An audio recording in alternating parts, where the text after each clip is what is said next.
Welcome back. So I'm reading from the Federal Writing Project that documented the lives of formerly enslaved people early in the 20th century in the US. The person I'm reading about is Fannie Alexander, Arkansas, and she was 62 years old when she was interviewed.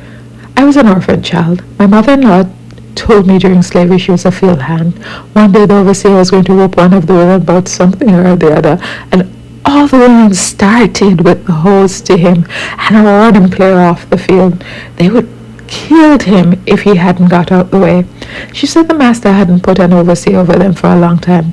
Some of them wouldn't do their part, and he put one of the men on the place over the women.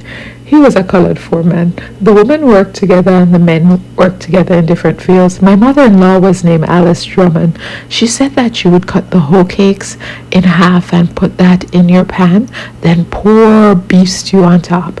She said on Christmas Day they had hot biscuits. They'd give them flour and things to make biscuit at home on Sundays. When they got through eating, they'd take their plates and say, "Thank God for what I received." She said they had plenty milk. The churns was up high, 5-gallon churns. Some churns was cedar wood. The children would churn standing on a little stool. It would take 2 to churn. Then they would change about and one brushed away the flies. She lived close to Meridian and Canton. My mother talked the bright side to her children, so she kept slavery positive.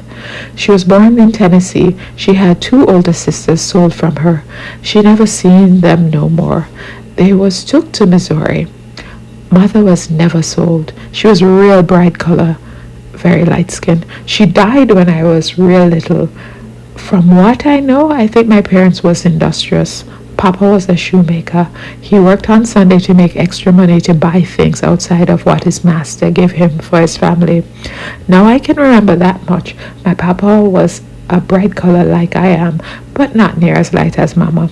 He had a shop when I was little, but I wasn't allowed to keep it open on Sunday.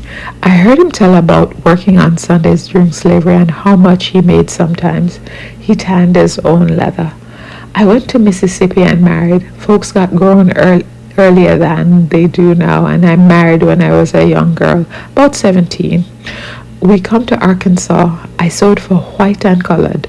I cooked some. I taught school in public schools, and I taught opportunity school 2 years.